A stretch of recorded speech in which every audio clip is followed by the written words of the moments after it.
For my 74th birthday, my estranged son sent me a bottle of my favorite bourbon. I thought it was a peace offering after 3 years of silence. But the bottle was poisoned. He didn't count on one thing. I gave that gift to his own father-in-law, my best friend. That one act saved my life, put an innocent man in the hospital, and was the first shot fired in a war I never asked for. But it's a war I intend to finish. Before I continue this story, please let me know where you are watching from in the comments below. And hit like and subscribe if you believe that the truth is always worth fighting for, no matter who you have to fight against. The morning it all began was quiet like any other Tuesday. The only thing different was the number, 74. It felt heavy. I was sitting at my kitchen table watching the sun climb over the oak tree in my yard when I saw the package on my porch. It was a plain brown box, no return address, just my name and street written in a sharp, familiar scrawl. I knew that handwriting. I would know it anywhere. It was my son's. David's. I carried the box inside and set it on the table. For a long moment, I just looked at it. 3 years. 3 years of silence, of birthdays and holidays that passed without a word. It wasn't a loud ending. There was no shouting match, no slammed doors, just a slow, quiet fading away until there was nothing left. I cut the tape and opened the box. Inside, nestled in a bed of packing peanuts, was a bottle of small-batch Kentucky bourbon. The good stuff. The kind of thing a son gives his father. Taped to the bottle was a small white card with just 2 words. Happy birthday. No dad, no love, David. Just the 2 words standing there cold and alone. I lifted the heavy glass bottle. The amber liquid inside seemed to catch the morning light and hold it. It was a beautiful, thoughtful gift. Except for one thing. David knew I couldn't drink it. He was in the hospital room with me when the doctor drew a hard line through my life. My heart, the doctor had said, was a tired engine. It couldn't handle the strain of alcohol anymore. David had been there looking down at his phone as the list of things I had to give up grew longer and longer. So this gift, it wasn't thoughtful. It felt like a test, or worse, an erasure, a reminder that the man he remembered was no longer the man I was. The grandfather clock in the hall ticked loud in the quiet house. Each tick seemed to say, "What now?" Letting a fine bourbon like that go to waste felt wrong. Then I thought of George Williams. George is more than my son's father-in-law. He's my friend, the kind of friend who shows up with a hammer and nails after a storm without being asked.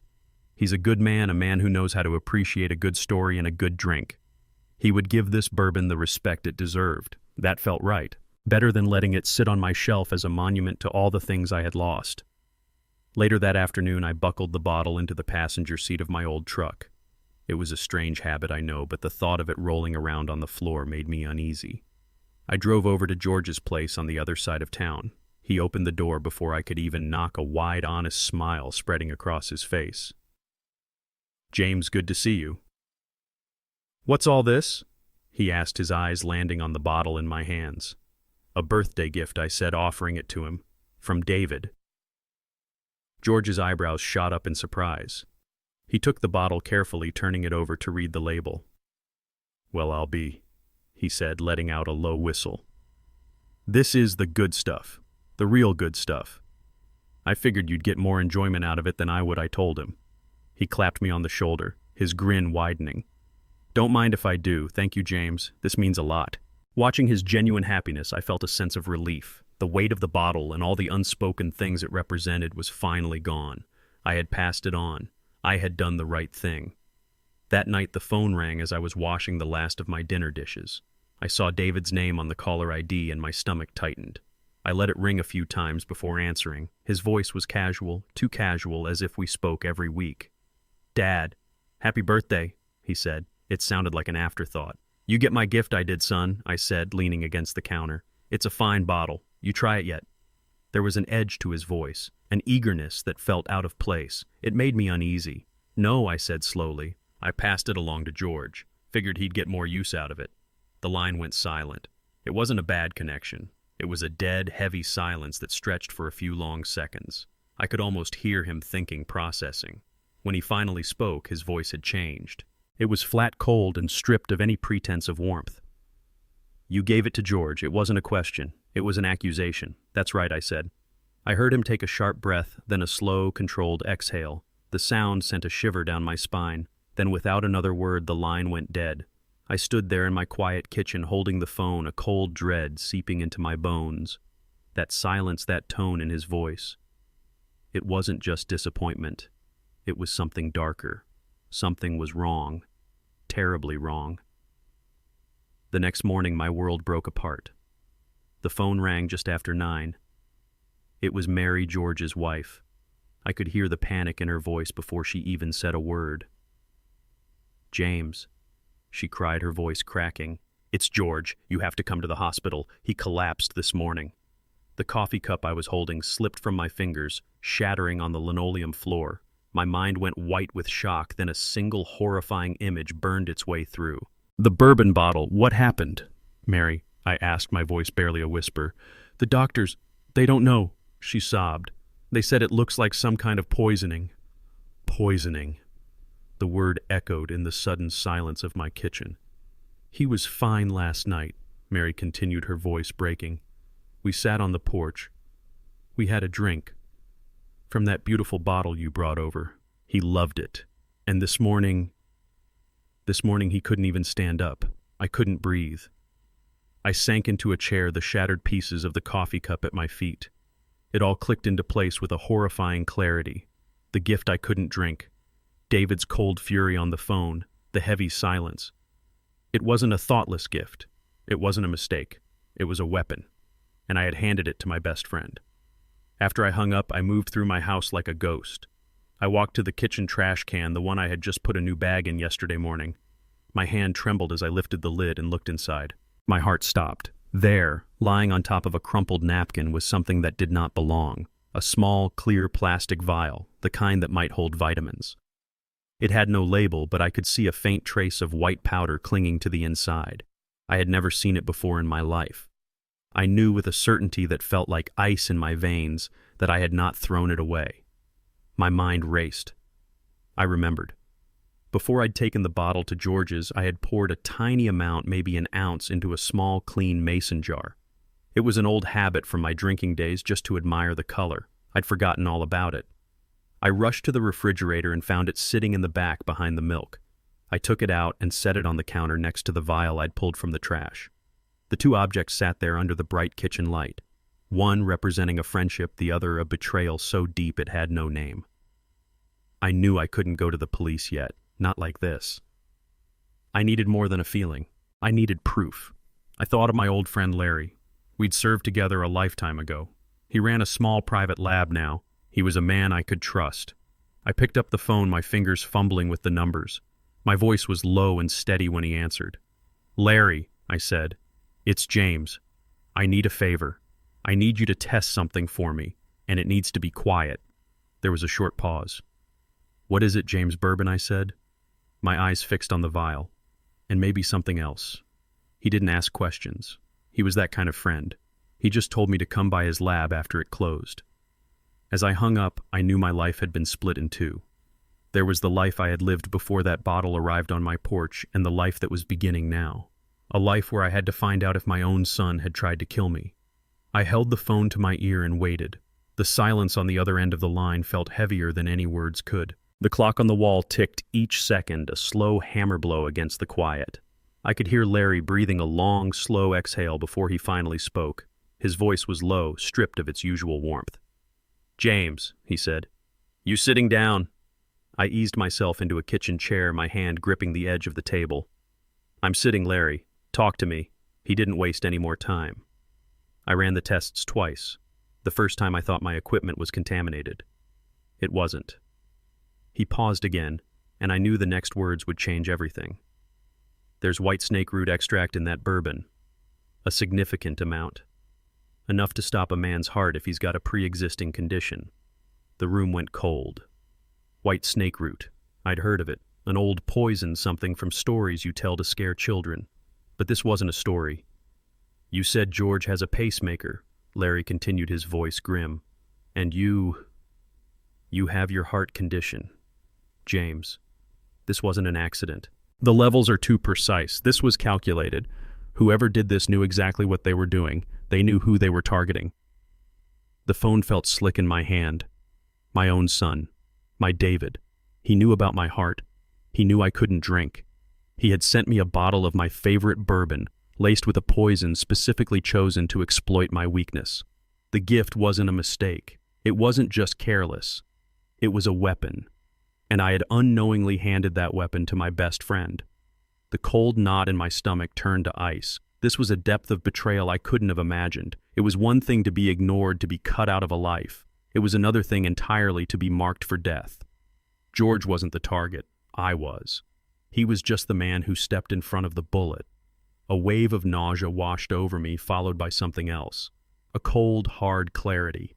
This was no longer just a family matter, a painful silence between a father and a son. This was a crime. Larry, I said, my voice steadier than I felt. Thank you. I need you to document everything. Every test, every result. Already done, he said. What are you going to do, James?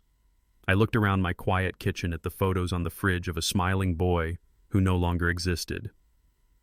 I'm going to do what's right, I said, and hung up the phone. The first thing I did was walk back to the trash can. The little plastic vial. That was evidence. Larry had the bourbon sample, but the vial was proof of something else, something brought into my house. My mind was working now, moving past the shock and into the cold mechanics of what needed to happen next. I lifted the lid, my eyes scanning the contents, and my blood ran cold. It was gone. The vial was gone. I stared into the bin, a feeling of violation creeping up my spine. I knew I hadn't moved it. But the bag itself, it was shifted, turned around the way it wouldn't be if I'd just dropped something in. Someone had been here. Someone had been inside my house.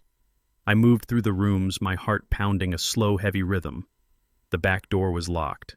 The window latches were all secure, but the front door...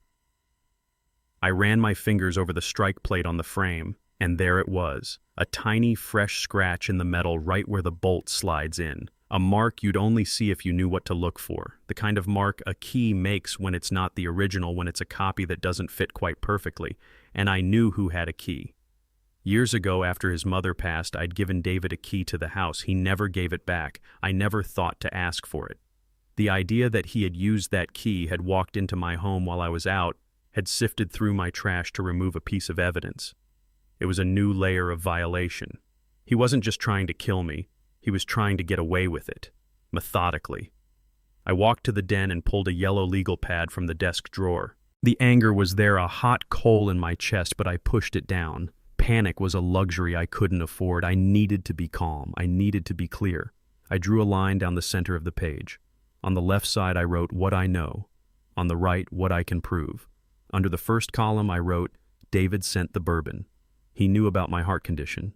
He was angry I gave it to George. The bourbon was poisoned. The vial is now missing. Someone entered my house using a key. Under the second column, the list was shorter. Larry's test results. The mason jar with the remaining sample. My memory of the phone call. It wasn't enough. I needed more. I needed his own words. I found the old digital voice recorder in the back of a drawer, a relic from years ago. The battery was half full. It was enough.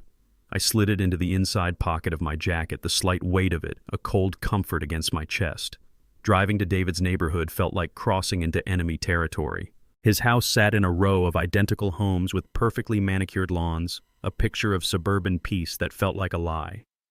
His truck was in the driveway. I walked up the stone path and knocked.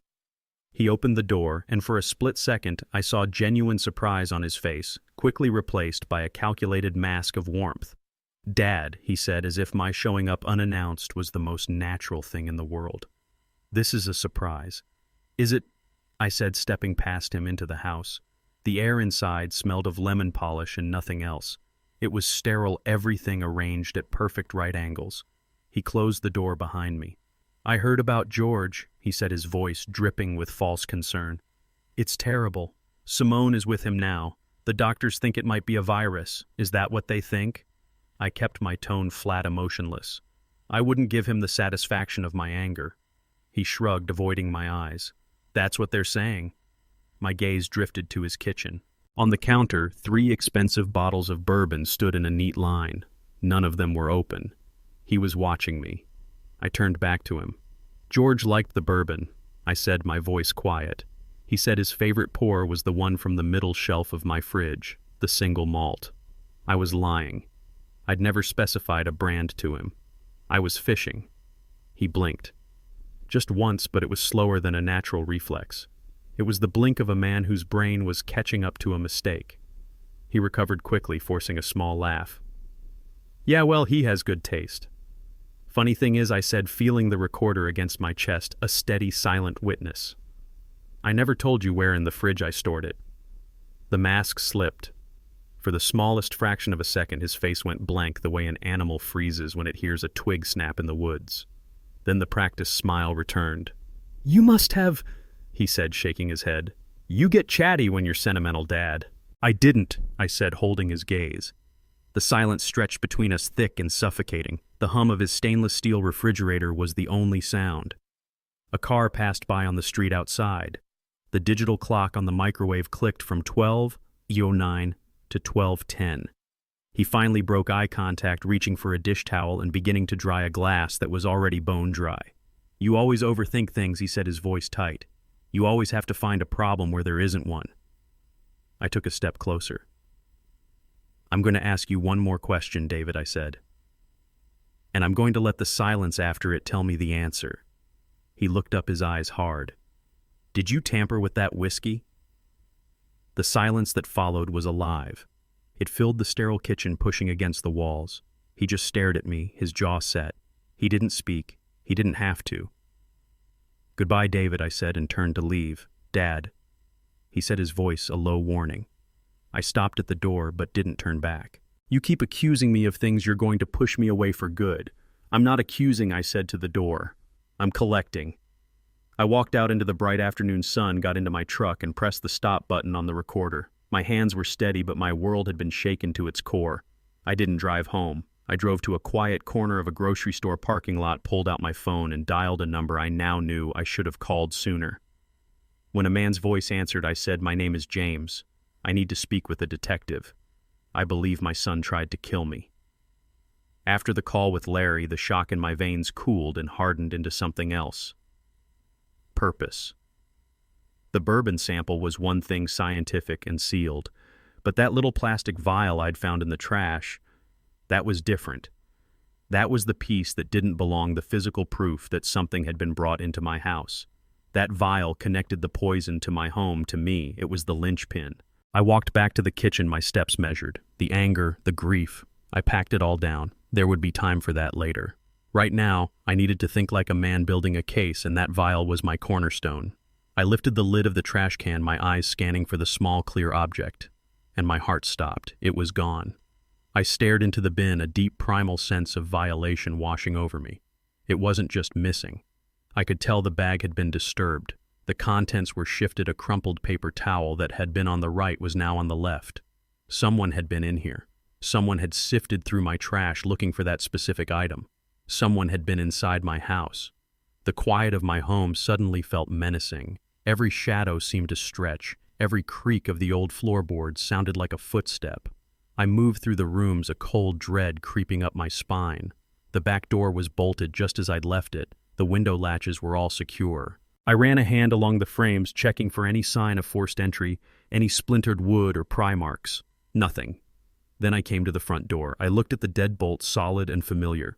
But as I examined the strike plate on the door frame, I saw it. A tiny fresh scratch in the brass right at the edge of the opening. It was a faint silvery line you'd never notice unless you were looking for it. It was the kind of mark a key makes when it's not a perfect fit. A copy. A key that has to be jiggled just so to turn the lock. And a memory cold and clear surfaced from years ago. After his mother passed, I'd given David a key. He'd been helping me sort through her things. He never gave it back. In the fog of grief, I never thought to ask for it.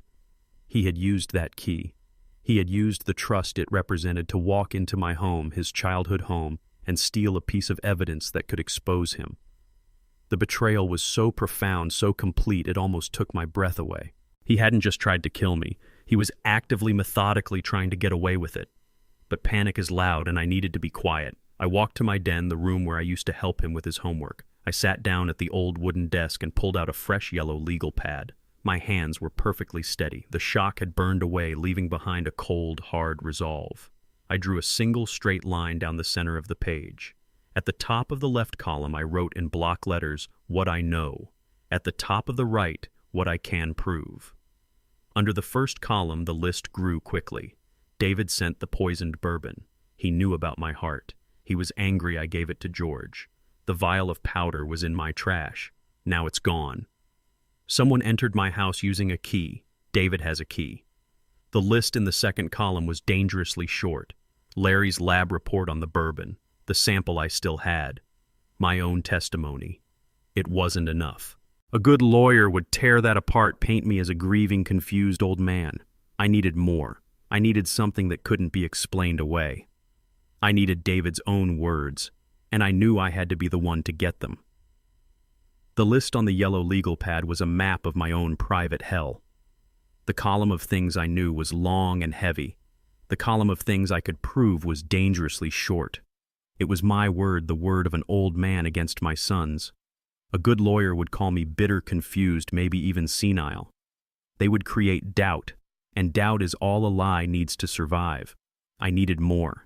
I needed something David couldn't twist or deny. I needed his own voice. I went to the back of my desk drawer, the one filled with old receipts and forgotten gadgets. And there it was. A small, silver digital voice recorder I hadn't used in a decade. I clicked the power button. The small screen flickered to life, showing a half-full battery. It was enough. I slid it into the inside pocket of my jacket, the cool metal, a small hard weight against my chest. It felt like a secret weapon, a silent witness I was carrying into battle. Driving to David's neighborhood was like driving through a different world. The houses were new and large, the lawns were a perfect uniform green. Everything was neat, orderly, and clean. It was a place that kept its secrets well hidden behind pristine front doors. His truck, newer and cleaner than mine by a decade, was parked in the driveway. I took a deep breath, walked up the stone path, and knocked. He opened the door, and for a single unguarded moment, I saw pure surprise on his face. It was quickly wiped away, replaced by a smooth, calculated warmth that didn't reach his eyes. "Dad," he said, his voice a practiced performance of pleasant surprise. "I wasn't expecting you, weren't you?" I asked, stepping past him into the house without waiting for an invitation. The air inside smelled of lemon polish and faintly of bleach. It was the smell of a place that is cleaned, not lived in. Everything was at perfect right angles. Not a magazine out of place, not a speck of dust on the gleaming hardwood floors. He closed the door behind me. "I heard about George," he said, his voice a low murmur of fake sympathy. "It's just awful. Simone is a wreck. The doctors think it might be some kind of rare virus. Is that what they think?" I kept my voice perfectly flat. I would not give him the satisfaction of my anger or my pain. That was my territory, not his. He shrugged, turning away to straighten a picture on the wall that was already perfectly straight. "That's what they're saying." My eyes scanned the room and landed on his kitchen counter. Lined up like soldiers were 3 expensive bottles of bourbon, all of them sealed. He followed my gaze and smiled a politician's smile that was all teeth. "Just restocking the bar," he said lightly. I walked toward the kitchen, running a hand along the cool granite countertop. I was just a curious old man looking around his son's beautiful home. He watched my every move. "George really liked that bourbon I gave him," I said casually, my back still to him. Told Mary it was the best he'd ever had. Said his favorite pour was the one I kept on the middle shelf of my fridge, the single malt. I was lying, of course. I had never said anything of the sort. I held my breath and waited. In the reflection of the stainless steel refrigerator, I saw him blink. It was just a single blink, but it was too slow, too deliberate. It was the blink of a man whose mind was racing, trying to find the flaw in the story, the exit from the trap. He recovered with a small practiced laugh. "Yeah, well, he always did have good taste." I turned to face him, my expression unreadable. "Funny thing is," I said, my voice quiet but carrying across the sterile room, "I never told you where in the fridge I stored it." The smile on his face didn't vanish. It froze. For a split second, the mask of the concerned son fell away, and I saw the cold, calculating mind working behind his eyes. He saw the trap. He knew he'd stepped in it. He tried to backtrack, shaking his head with that same dismissive laugh. "You must have Dad. You get chatty when you're sentimental. You probably told me on the phone." I didn't, I said, and I held his gaze, refusing to look away. The silence in the room became a living thing. It was thick with unspoken words, with years of resentment, with the ugly truth of what he had done. The only sounds were the low hum of the refrigerator and the ticking of a clock somewhere in the house. He looked away, first grabbing a dish towel and starting to polish a glass that was already gleaming. His hands were tight on the towel. "You always do this," he said, his voice low and tight with anger he could no longer hide. "You always have to overthink things, find a problem where there is none." I took one step closer until I was standing right across the kitchen island from him. The recorder in my pocket felt like a steady heartbeat against my ribs. "I'm going to ask you one more question, David," I said, my voice as calm and steady as a frozen river. "And I'm going to let the silence after it be your answer." He finally looked up, his eyes dark and hard. He knew what was coming. "Did you tamper with that whiskey?" The hum of the refrigerator seemed to grow louder, filling the space between us. A car passed slowly on the street outside, its tires whispering on the pavement. The digital clock on the microwave clicked from 12:09 to 12:10. He stood there holding the glass and the towel, his jaw clenched so tight I could see the muscle jump. He didn't deny it. He didn't confess. He just stared at me with an expression of pure, cold hatred. He didn't have to say a word. The silence was his confession. "Goodbye, David," I said softly, and turned and walked toward the door. "Dad," he called after me, his voice sharp, a hook and a warning. I stopped my hand on the doorknob, but I did not turn back to look at him. "You keep pushing this," he said. "You keep accusing me, and you'll push me away for good." I finally turned my head just enough to look at him over my shoulder. "I'm not accusing," I said, my voice clear and cold. "I'm collecting." Then I walked out the door and didn't look back. I didn't drive home from David's house. There was nothing for me there but a quiet, empty space that now felt violated. The recording on the small device in my pocket felt heavy, a piece of the truth I now had to carry to the right people. I drove downtown, my knuckles white on the steering wheel, and parked in front of the county police station. The building was old brick and smelled of stale coffee and disinfectant. It was a place of hard, uncomfortable truths, and I had one of my own to add to the collection. I walked in my back straight and told the officer at the front desk that I needed to report a crime, an attempted murder. He looked at me, a 74-year-old man in a worn jacket, and I saw a flicker of doubt in his eyes. But there was something in my voice, a steadiness that couldn't be dismissed. He led me to a small, cluttered office in the back. A man in a plain suit stood up from behind a desk piled high with files. He was younger than me, but his eyes were old. They were the eyes of a man who had heard every lie imaginable. "I'm Detective Jackson," he said, extending a hand. His grip was firm. "Take a seat, sir. Tell me what's going on." I sat in the hard plastic chair across from him, and I told him everything. I didn't rush. I didn't raise my voice. I laid out the facts one by one, just as I had written them on my yellow legal pad. I started with the silence, the 3 years of it. I told him about the birthday gift, the expensive bourbon from a son who knew I couldn't drink. I told him about my friend George and the phone call that sent him to the hospital. I told him about my friend Larry's lab results and the name of the poison white snake root. I told him about the missing vial, the unlocked door, and the tiny scratch on the strike plate. He listened without interrupting, his pen moving steadily across a notepad. He didn't look surprised or shocked. He just listened, his expression unreadable. When I was finished, a heavy silence filled the small room. He looked at me, his gaze sharp and assessing. "That's a serious accusation to make against your own son, Mr. James," I said. "My name is James." "Mr. James," he corrected himself. "Do you have anything to support this?" "Anything. Besides your word." I reached into the paper bag I had brought with me. First, I took out the sealed mason jar with the amber liquid inside. "This is a sample from the same bottle I gave to Mr. Williams. My friend at a private lab already tested it. He'll give you an official report." Jackson nodded carefully, placing the jar into an evidence bag. "And this," I said, reaching into my jacket pocket. I took out the small silver voice recorder and placed it on the desk between us. "This is a conversation I had with my son less than an hour ago." I pressed play. The sound of my own voice, calm and quiet, filled the room, followed by David's smooth, practiced denials. Jackson leaned forward, his focus entirely on the small device. He listened to the whole thing, his eyes never leaving the recorder. When it got to the part where I asked the final question, "Did you tamper with that whiskey?" the detective's jaw tightened. He listened to the long, damning silence that followed, a silence that was louder than any confession. When I pressed stop, he leaned back in his chair and let out a long, slow breath. He looked at me, and for the first time I saw something other than professional detachment in his eyes.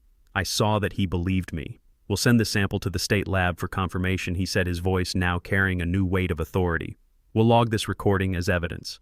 As of right now, this is an active investigation into attempted homicide." He stood up and I stood with him. "Mr. James, I need you to do a few things for me. First, you are not to have any contact with your son. None at all. If he calls you, you don't answer. If he texts you, you save it but you don't reply. If he shows up at your house, you don't open the door. You call 911 immediately. Do you understand?" "I understand," I said. He walked me to the door of his office. "You did the right thing coming to us," he said. "This is our job now. Let us do it." I walked out of that police station and into the afternoon light, feeling like a great weight had been shifted. It hadn't been lifted, not yet, but now I wasn't carrying it alone. A few days later, I was at the hospital, sitting by George's bedside. He was awake, his color a little better, but the easy strength I'd always known in him was gone, replaced by a deep, weary fragility. We weren't talking much, just sitting in the quiet hum of the machines, the silence, a comfortable blanket between old friends. I was reading him an article from a car magazine when I saw a figure hesitating in the doorway. It was Simone David's wife and George's daughter. Her face was pale and drawn, her eyes wide with a mixture of fear and something that looked like anger.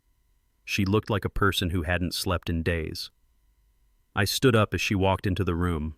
She glanced at her father sleeping fitfully in the bed, and a wave of pain washed over her face. She turned to me, her hands twisting the strap of her purse. "Can we talk?" she whispered, her voice trembling. In the hall, I nodded, giving George's shoulder a light squeeze before following her out. We found an empty waiting area at the end of the corridor, the chairs bolted to the floor, the air smelling of antiseptic and stale coffee. She didn't sit. She stood in the middle of the room, her arms wrapped around herself as if she were holding herself together. "I don't know what to do," she began, her voice cracking. "I heard the police were at your house. David, he told me you were making things up, that you were confused." I stayed silent, letting her speak. I knew this was hard for her, standing between her husband and her father. "But he's been different lately," she continued, the words tumbling out now. "Secretive. He spends hours in the garage. He started this hobby a few months ago, collecting dried plants, herbs. He keeps them in labeled mason jars on a shelf. He told me it was for making natural remedies." I felt a cold dread settle in my stomach. I knew where this was going. She finally looked at me, her eyes filled with a horrifying realization. "Last night, after he told me about you going to the police, I couldn't sleep. I went on our computer, I looked at his search history."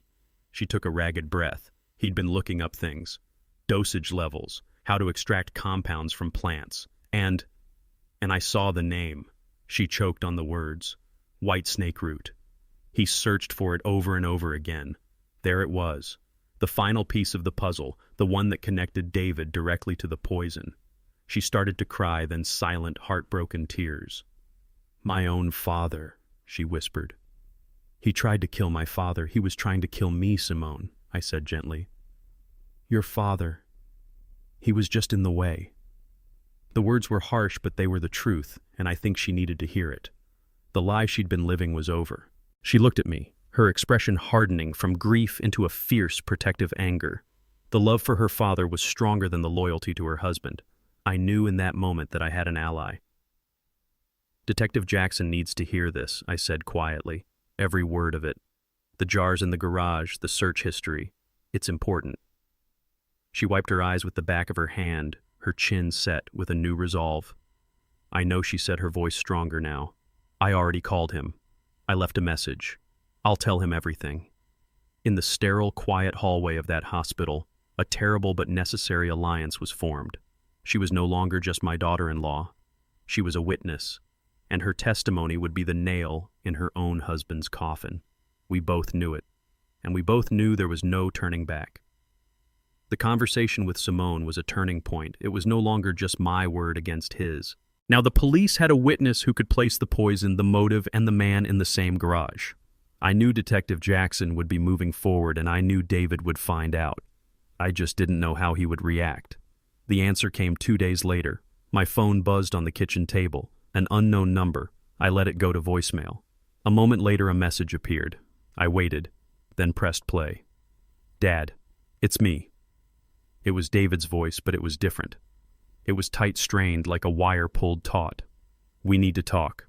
Sooner is better than later." He paused. "Call me back." I didn't.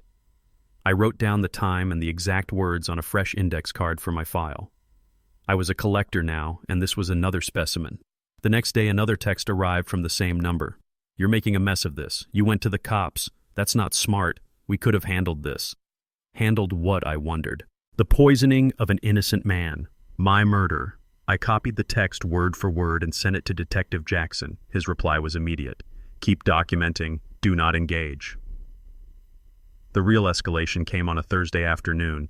A delivery truck pulled up, the kind that handles local couriers. The driver left a small padded envelope on my porch mat. It had no return address, just my name typed on a plain white label. I took it inside, a feeling of cold dread washing over me. My hands were steady as I tore open the seal. Inside wasn't a letter. It was a single sheet of glossy photo paper. My breath caught in my chest. It was a photograph of my own house. It had been taken at night from across the street, likely from a parked car. The porch light cast a lonely yellow glow on the front steps and the old wooden swing. The house was dark, the windows like vacant eyes. There was no one in the picture. Nothing was out of place. But that was the point. The message wasn't in what the picture showed. It was in the fact that it existed at all. It was a silent, chilling declaration. "I see you. I know where you are. I am always watching." I stared at the photograph for a long time. I thought he expected me to feel fear. He wanted me to imagine him out there in the dark, his hatred focused on my home. He wanted me to feel trapped, to be scared enough to call Detective Jackson and say it was all a mistake, a misunderstanding. But as I looked at that picture, I didn't feel fear. I felt a deep, profound anger. This was an act of a coward, a desperate move by a man who was losing control and trying to reclaim it through intimidation. He had misjudged his target. I was too old to be scared by shadows.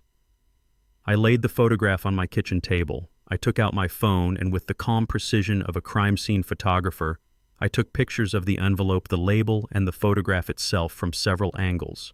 I emailed the images to Detective Jackson with a simple subject line, "Evidence, received today." Then I took action. I drove to the hardware store, the photograph tucked safely in my evidence file on the passenger seat. I walked down the aisles and bought 2 of the heaviest-duty deadbolts they sold. I also bought a small, high-pitched alarm that sticks to a door frame and shrieks if the connection is broken. Back home, I spent the next hour installing the new locks, my hands sure and steady as I drove the long screws deep into the door and the frame. The solid metallic click of the new deadbolt sliding into place was a satisfying sound. I installed the alarm on the back door. Then I went to my late wife's sewing kit. I pulled out a long piece of dark thread. I went to the front door, taped one end of the thread to the base of the door frame, and the other to the door itself about half an inch from the floor. It was an old trick, simple but effective. The thread was practically invisible in the dim light of the hallway. If the door opened, the thread would break. It wouldn't stop anyone. But it would tell me a story. It would tell me if I was still alone in my own home. That night, I didn't sit in the living room. I sat in my den in the dark, looking out the window at the quiet, empty street. The house was now a fortress. The threats were no longer just words on a screen. They had a physical form. The game had changed. And I sat there, a collector, waiting patiently, wondering what piece of evidence my son would deliver to me next. The call from Detective Jackson came 2 days later on a morning when the sky was a flat, unforgiving gray. I had been waiting by the phone, a prisoner in my own home, imagining the scene at David's house. Imagining the police cars, the search warrant, the violation of that sterile, perfect space. When the phone finally rang, I answered on the first ring. James Jackson's voice was all business, but there was an undercurrent of something else, something grim. The judge signed the warrant. "We searched your son's residence this morning." I held my breath. "And we found what we were looking for," he said. "In the garage on a shelf behind some old paint cans, we found 3 large mason jars filled with dried plant matter. Our field test confirmed it's white snake root. Your daughter-in-law was telling the truth." I felt a small, bitter sense of validation. But I knew that wasn't all. I could hear it in his voice. "There's more," I said. It wasn't a question. "Yes," he said, and the professionalism in his voice gave way to a tone of weary disgust. "We found a notebook. A small, black, spiral-bound notebook tucked away in his desk drawer." He paused, and I could hear him rustling papers on his end. "It's a ledger of sorts, dates, chemical compounds, dosage notes." I closed my eyes, picturing David's sharp, neat handwriting meticulously planning my death. "He used initials," Jackson continued. "On a page dated 6 months ago, there's an entry. The initials GW for George Williams. Next to it, a dosage amount and a single word, trial. The word hung in the air between us. Trial. My best friend, a good and decent man, had been a science experiment for his own son-in-law, a test run. I felt a wave of hot, useless anger. "There's a more recent entry." James Jackson's voice was quiet now. "Your initials, J. Next to them, a much higher dosage number, and 2 words, final dose." So there it was. The cold, hard proof written in my son's own hand. The finality of it was absolute. But the detective wasn't finished. "James," he said, and I could tell this was the hardest part for him to say. "There's one more name in the book, the last entry. It's not initials this time." He wrote her full name. Simone. The world tilted. Simone. His own wife. The woman who had come to me crying and terrified. What did it say? I whispered, my voice hoarse. Jackson took a deep breath. "It says her name. And next to it the note reads, 'After William's inheritance is secure.'" I had to sit down. My legs wouldn't hold me. The whole monstrous picture finally came into focus, and it was more horrific than anything I could have imagined. This was never just about me. It was never about some twisted father-son resentment. This was a plan, a cold-blooded multi-stage plot born of pure greed. He would poison George, his father-in-law, to accelerate Simone's inheritance. He would poison me, his own father, to remove a threat and perhaps collect on some small policy. And then once all the money was secure, he would kill his own wife, the mother of his children, to have it all for himself. My son wasn't just a murderer in his heart. He was a predator methodically hunting his own family one by one. The boy I had raised, the man I had tried to love, was a stranger, a monster hiding behind a perfect lawn and a polite smile. And I, the man he thought was his first victim, was now the only one who could stop him from finishing his list. The arrest happened quietly. Detective Jackson called me and told me they had taken David into custody at his office. There was no drama, no chase, just the cold, quiet click of handcuffs. The trial began weeks later, and walking into that courtroom felt like stepping into a different world. It was all polished wood and hushed tones, a place where the ugliest parts of human life were dissected under fluorescent lights. I saw David sitting at the defense table next to his lawyer, a man named Henderson with a sharp suit and an even sharper smile. My son was wearing a county-issued jumpsuit, the bright orange a stark contrast to the muted colors of the room. He looked thinner, his face pale, but when he looked at me, his eyes were as hard and cold as stone. There was no remorse in them, only blame. Henderson's strategy became clear on the first day. He wasn't going to fight the facts. He was going to fight the storyteller. He was going to paint me as a bitter, vindictive old man, a resentful father who had fabricated this entire story out of spite. During his opening statement, he spoke of a long and troubled family history of disputes over money of a father who was unable to accept his son's success. I sat there, my hands resting on my knees, and listened to him try to turn my life into a lie. I did not flinch. I did not react. I just let him talk, knowing that his words were hollow. But words are no match for evidence. The prosecutor, a sharp young woman with a no-nonsense voice, began to build her case brick by undeniable brick.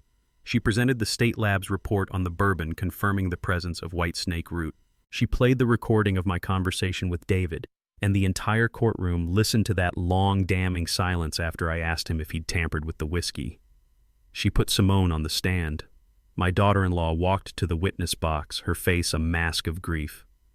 In a quiet, trembling voice, she told the jury about the jars in the garage, about the internet searches about her husband's growing secrecy. Henderson tried to discredit her, suggesting she was a scorned wife looking for revenge, but her pain was too real, too raw to be faked. And then the prosecutor presented the notebook. An evidence technician wearing gloves carried the small black notebook to the witness stand. The prosecutor projected a copy of the key pages onto a large screen for the jury to see. The courtroom was utterly silent as they looked at David's neat, meticulous handwriting. They saw the initials GW and the word trial. They saw my initial J and the words final dose. And then they saw Simone's name and the chilling phrase written beside it, after William's inheritance is secure. A quiet gasp went through the room. This was no longer about a family feud. It was about a monster's ledger. Finally, it was my turn. I walked to the stand, swore an oath on a book I still believed in, and sat down. The prosecutor guided me through the story from the moment the package arrived to the phone call I made to Detective Jackson. I told the truth simply and plainly. I did not add emotion. I did not speculate on his motives. I just presented the facts as they had happened. Then it was Henderson's turn. He approached me with that sharp smile. "Mr. James," he began, his voice smooth and condescending, "isn't it true you and your son have been estranged for nearly 3 years? That you disapproved of his career, his wife, his life?" "We were estranged," I said, my voice even. "That is a fact. A fact that might make a father angry, wouldn't you say angry enough to seek retribution?" "I sought the truth," I said, looking directly at the jury. "And the truth is what led us here. He tried for half an hour to trip me up, to make me angry, to paint me as the villain of his story. But my story was not his to tell. I answered his questions with quiet, simple facts. My calmness seemed to unnerve him more than any outburst would have. I was not the hysterical, vengeful old man he wanted me to be. I was just a father telling the truth about his son. When I was done, I stood up and walked back to my seat. As I passed the defense table, my eyes met David's. And in that moment, I saw the full depth of his darkness. There was no flicker of doubt, no hint of regret. There was only a cold, bottomless hatred, the hatred of a predator who had been caught. He knew he had lost, and he knew I was the one who had beaten him. The jury was out for less than 4 hours. When they filed back into the courtroom, their faces were set and serious. They didn't look at David. They didn't look at me. They looked only at the judge. The silence in the room was so thick you could feel the weight of it in your lungs. The foreman, a tired-looking man in a wrinkled shirt, stood and handed a piece of paper to the bailiff. The judge read it, her expression unreadable, and handed it back. "On the charge of attempted murder in the 1st degree." The foreman said, his voice clear and steady. "We, the jury, find the defendant David James guilty." A quiet exhale went through the room. It wasn't a cheer or a gasp. It was the sound of a long-held breath being released. Guilty. The word didn't thunder. It landed with a soft, heavy finality sinking into the polished wood and the silent air. It was done. The judge sentenced him to 25 years in the state penitentiary without the possibility of parole for the first 15. David didn't react. He just sat there staring at a spot on the wall above the judge's head as if he were a bored spectator at someone else's trial. As the bailiffs came to lead him away, he turned his head. His eyes found mine across the courtroom. In that final silent moment, I searched his face for a flicker of regret, a hint of the son I once knew. But there was nothing. Only a cold, bottomless ocean of hate.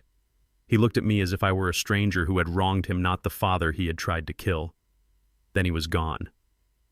I thought I would feel relief. I thought I would feel the sweet taste of victory. But as I stood up and walked out of the courtroom into the bright, cold light of day, all I felt was a profound and hollow ache. Justice had been done. The truth had won. But what had I really won? My son was gone, lost to a darkness I could never have imagined. The relationship was not just broken, it was a pile of ashes. I had won the war, but the battlefield was my own heart, and the casualties were my own memories. Standing on the courthouse steps, I realized the verdict hadn't given me peace. It had only given me an ending. Peace, I understood then, was not something a judge or a jury could grant me. It was not a destination I had arrived at. It was a house I would have to build for myself, one quiet day at a time, from the wreckage of what had been. Justice isn't about the thunder of a gavel. It's about the quiet truth you hold on to when the storm passes. Betrayal can take your past, but never let it take the peace you have to build for your own future. That peace is earned, not given. My journey to find justice was a long and lonely one. Please like this video to show your support and click on the playlist now, showing on your screen, to hear the next story of how an ordinary person can stand up to injustice.